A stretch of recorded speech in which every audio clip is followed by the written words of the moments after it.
The types of set. Types of sets. What is the first type? First type is empty set.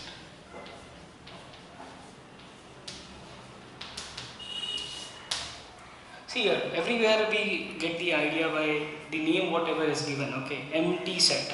It suggests that there is no element in the set. So it's which set? Empty set. So if I denote like this, means there is no element into it. It means that it is an empty set. We can denote it like this also. It means that it is also called as null set. What it is called as? It is also called as null set. Means it means empty. You can denote by a symbol using phi for empty set. Next. Second number set we have is, right now we had empty. So second would be definitely one element, that is singleton set. Now what is the meaning of singleton set? If a set is having only one element, then it is called as singleton set. So singleton set means what? Having only one element. Suppose we have a letter A. Suppose we have a number 5. So all these are what? An singleton set, having only one element. So this was your second type, singleton set. Now we will go for a third type. First we saw empty set. Second we saw singleton set.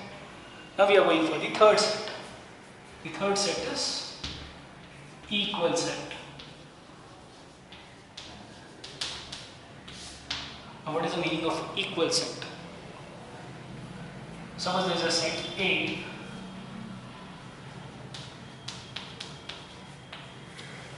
and there is one more set B.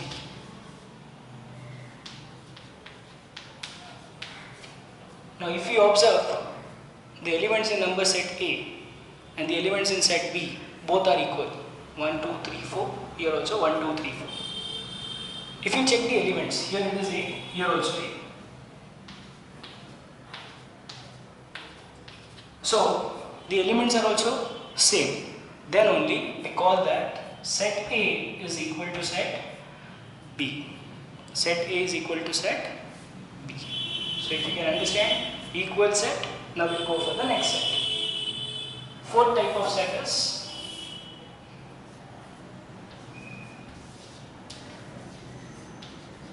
equivalent set.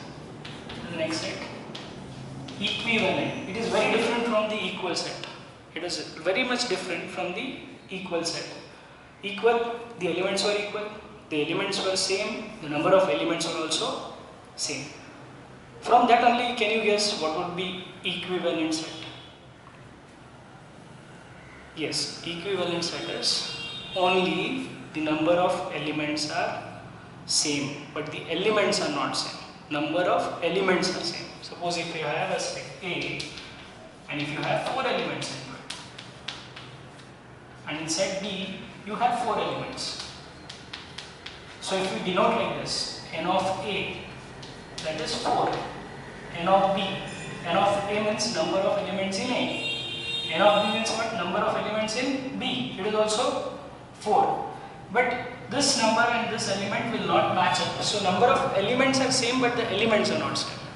Number of elements are same but the elements in both the set are not same. So that set is called as what set? Equivalent set.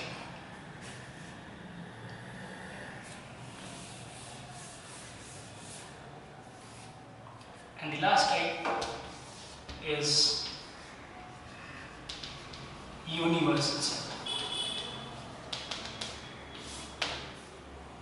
Now what is a universal set?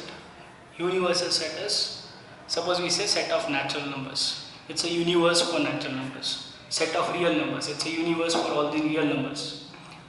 Set of imaginary numbers. So it will be a set, universal set for the imaginary numbers. A set of students in a school. So that school will be the universe for the students. So this is very clear what is a universal set. Now the next part we are getting into. What do you mean by a subset. Sub, we understand the meaning sub. Sub means a part. It's a part of a set. The meaning subset, sub means what? It's a part of a set. Now what is sub? Suppose we say A is a subset of B. This symbol is subset. This symbol stands for subset. It means that A, set A, suppose it is having some elements. And suppose set B is also having some elements.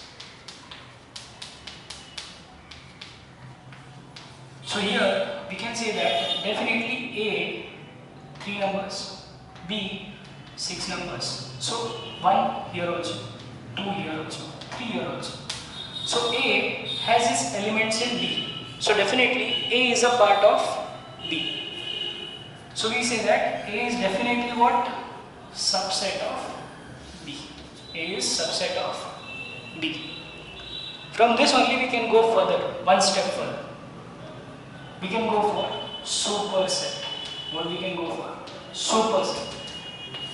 Super means which will be covering everything. So here what I can come back, B has a part A. So B is called superset of A. This symbol means superset. This symbol means what? Superset. So B is a superset of A. So we can understand here. Subset part, A is a part of B. And here B is a whole part of A. So B is a superset of A. Now we have one more part, proper set. See, there is a very big difference. Proper set, improper subset. Proper set means what? Here A is having 3 elements and B is having 6 elements. So A is proper set of B. A is a proper set of B. Now this can be explained with the next concept very well. What is a proper set? When I explain the next concept, I will explain you in detail what is proper set. But right now we understood 2 things. Subset, superset. Sub means part. A is a part of B. Superset, yeah, definitely. B is a father of A, you can say. Okay. So A is a son of B. Okay, and B is a father of A. Sub means son. B means super means father. Okay, that's weekend relation you can remember.